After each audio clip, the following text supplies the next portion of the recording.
Allez, bonjour, bienvenue. Ecorama, émission spéciale enregistrée depuis les 25e éditions des rencontres économiques d'Aix-en-Provence, dont évidemment Boursorama est l'un des partenaires médias. Votre invité à présent, c'est Xavier Durand, le patron, le directeur général de Coface. Bonjour. Bonjour David. Merci d'être avec nous. Il faut qu'on parle rapidement de votre baromètre Coface, parce qu'il est intéressant de se poser la question de savoir, au travers de tout ce qu'on a vécu depuis le début de l'année, les tarifs douaniers, la guerre commerciale, les incertitudes géopolitiques, ça a un coût en termes d'activité. Et ça, vous l'avez chiffré.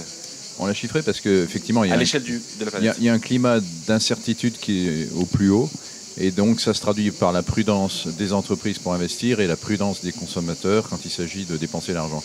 Donc, on pense que ça nous a créé un demi-point de baisse de croissance mondiale. Ce qui n'est pas anodin. Ce qui n'est pas rien du tout. Hein. C'est assez important. Avec une croissance en Europe qui reste faible, aux alentours de 1,5% pour 2025-2026.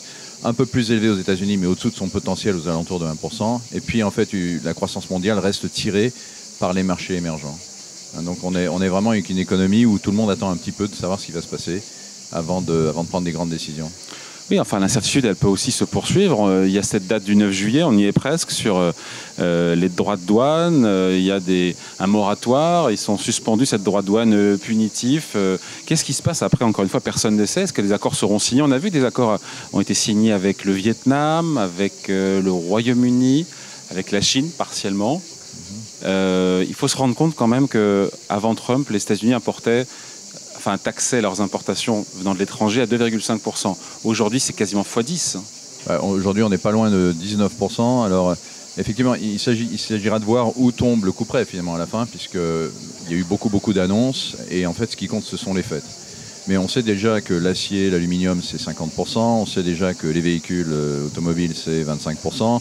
On sait déjà que tout ce qui vient de Chine et qui rentre aux États-Unis, c'est en moyenne 42% aujourd'hui. Donc on est au niveau le plus haut depuis les années 30.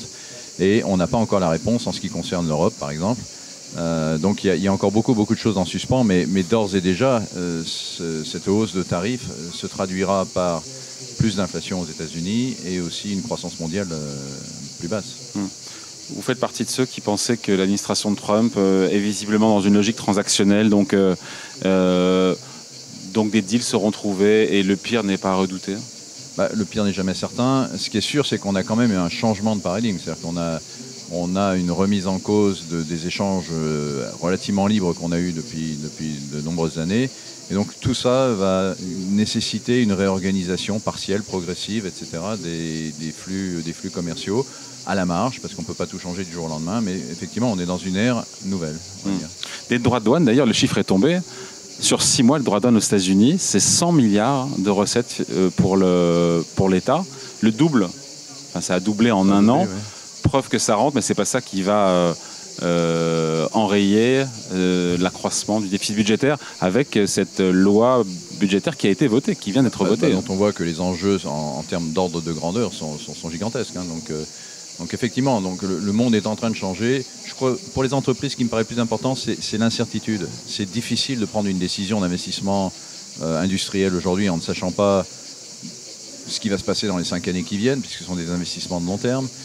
C'est difficile pour un consommateur de savoir exactement ce qui va se passer demain. Donc les gens ont tendance à stocker, ont tendance à organiser la résilience de leur chaîne de valeur.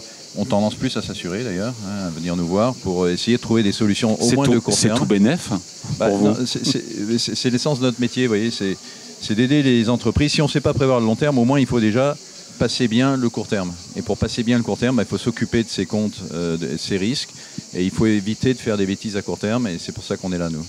D'ailleurs, l'euro, puisqu'on parle des États-Unis, il y a le dollar qui a baissé, donc l'euro qui a progressé quasiment de 15% depuis le début de l'année. Ouais. Il est trop fort, l'euro, pour les entreprises européennes et françaises exportatrices?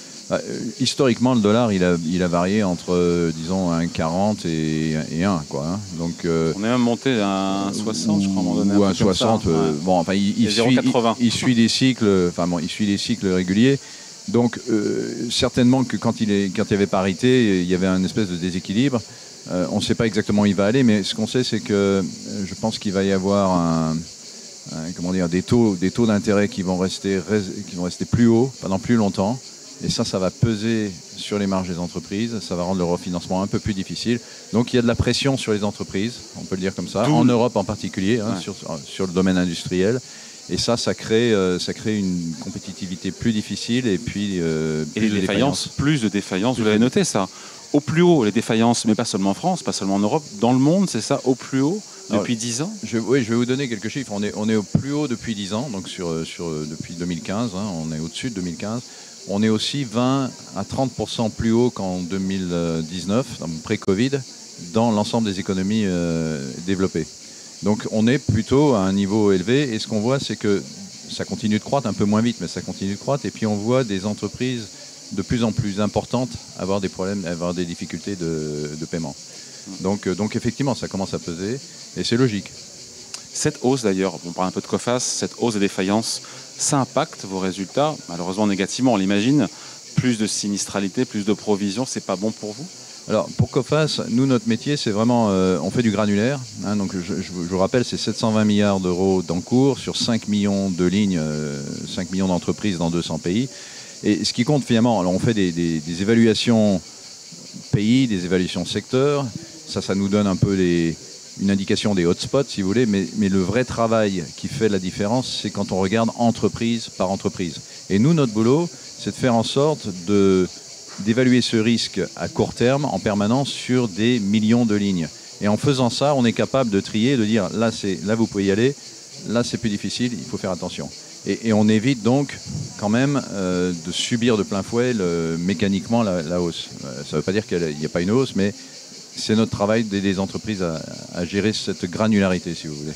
Mais est-ce que ça veut dire que quelque part votre rentabilité, oui ou non, je pose la question, hein, pourrait s'éroder cette année du fait de ce contexte-là, avec des tarifs douaniers qui menacent peut-être aussi d'augmenter les défaillances d'ailleurs. On ne fait jamais de prévision, de forward-looking statement comme on dit, mais ce que vous avez vu, c'est qu'au premier trimestre, on a eu un bon trimestre encore, avec cette capacité à faire le tri, justement, et à accompagner nos clients sur le détail de la gestion de leurs risques.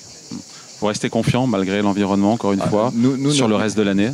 Nous, notre métier, c'est vraiment de gérer ces situations-là.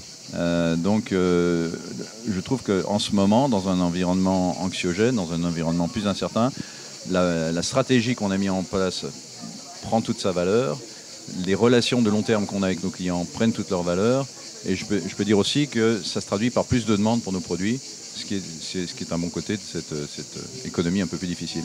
Allez, merci pour cet entretien. Xavier Durand, donc le directeur général de Coface, invité de l'émission Ecorama, enregistrée depuis les 25e éditions des rencontres économiques d'Aix-en-Provence. Merci à vous. Merci David.